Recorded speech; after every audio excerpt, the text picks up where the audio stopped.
Ganyan ang technique mga kaangkol sa pag bracket, mabilisan.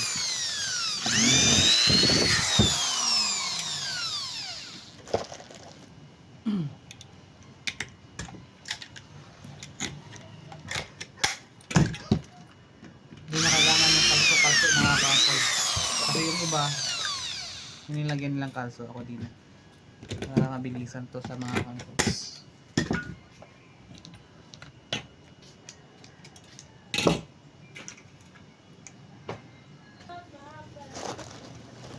Hindi natin kailangan ng kalso mga kaangkol, daliri na lang natin kalso.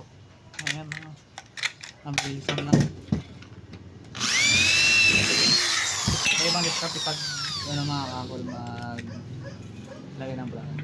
Yung iba dito naman sa kabila, may sa loob lagi para di makita yung rivets. Okay kayo.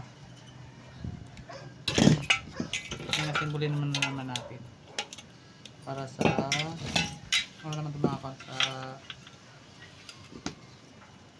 cabinet na.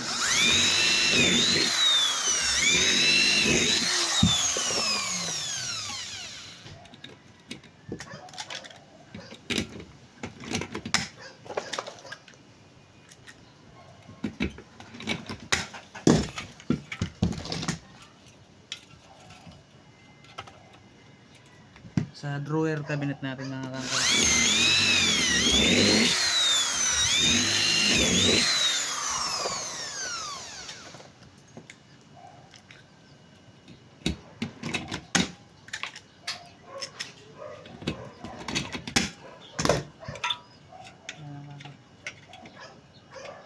Lagi sa loob yung rivet na yun mga kaangkol, wala sa labas kasi para hindi sakit. Kasi yung iba sa labas, kaya kita-kita pangit.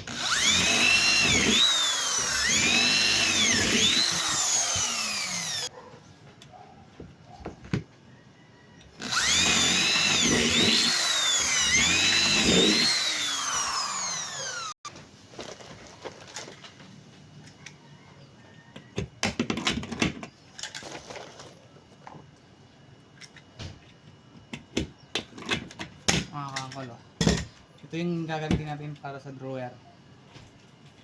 Okay kayo.